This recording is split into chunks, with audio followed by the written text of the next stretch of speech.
Get ready, everyone, because Ant-Man is coming back, and this time with the Wasp.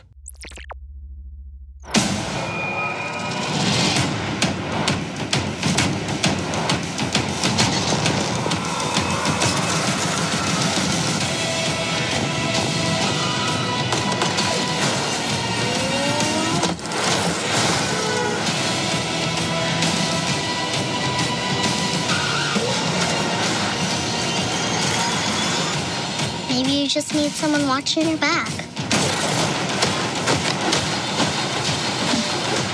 Like a partner.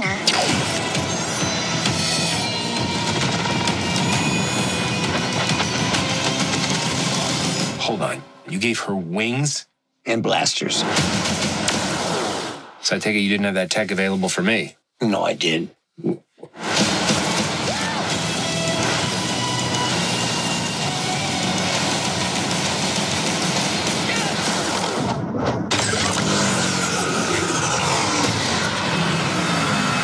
Hello Kitty's coming to get your ass. So this is coming out soon. It's really hard for me to focus on it because right now I'm thinking only about Black Panther. That's true, but eventually you'll have seen that. Eventually I'll get over it and I'll go see Ant-Man and the Wasp. What did you think of it? I know you didn't see the first one. No, I didn't. It's one of the ones on the list. I'm starting back with like Iron Man and I'm going through it again. But you did see Civil War, right? Yeah. I saw Civil War and he was great. I thought he was one of the best parts of it. Like Civil War, I liked it generally. I didn't absolutely love it. I should say superhero movies generally I have not necessarily loved. Like I love Guardians of the Galaxy, the funny ones. Thor Ragnarok was really good. Stuff like that. So you're more of a casual fan. No, I don't know. It's just we're all thumbs downing you right I now. don't think that generally superheroes have made the transition to film that well because of problems in fight choreography where if you make every superhero invulnerable, you naturally make the conflicts that they engage in lack tension. Almost all of them are. Black in the Widow's Avengers, not invulnerable. But Hawkeye's she's not untouchable. invulnerable. Yes, and they're barely in the screen. All the other main Avengers can be hit by a meteor and it's irrelevant.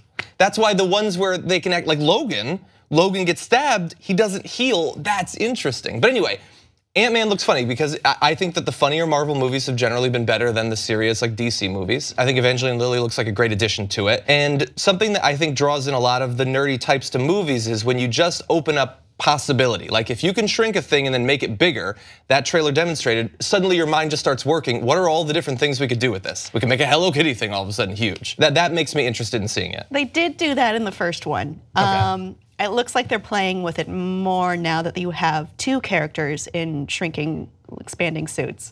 You may have noticed Lawrence Fishburne in there, who has played Perry White in the DC universe. To this he said, I've always been a Marvel guy, and now here he is as Bill Foster. In the comics, Bill Foster's character is at one point Giant Man. So I hope they don't decide to make him a villain. But he does seem like he's another natural branch off, maybe a sidekick, maybe a future addition. Yeah, I'm gonna be honest, I didn't love the first Ant-Man. I wouldn't even put it in my top 10. Really? Yeah. Well, there's a lot at this point. Even Marvel, there's 17, I think. I think I felt differently than you. I thought it was too comedic and a little bit too. No, I mean the first movie. Okay. The tone was too comedic for me. Even though I do like the lightness, I thought it took it too far. And then I thought it was not very impressive of a story. It was, to me, pretty formulaic. I did appreciate some of the elements in there. I like that they changed the Hank Pym, Scott Lang relationship a little bit. I like that Hope's in there. And this one, I've read the casting. It looks like Michelle Pfeiffer will be appearing as Janet Van Dyne. Oh, so she's making the crossover too. Well, probably in flashbacks unless something I'm not expecting happens because her character is supposedly gone, lost, maybe dead, treated as dead. But as we know. Oh, I was just referring back to Catwoman. Oh. What? That this is another person making the crossover from DC to. I don't think those movies count as the current DC canon. I think if you didn't have those Batman movies, we might not have any of these movies because those movies were awesome. We had a big lull with no superhero movies, and that was like the tent pole for like 10 years. Okay, that can be the tent pole for the Christopher Nolan movies, and the Christopher Nolan movies can be the tent pole for these movies.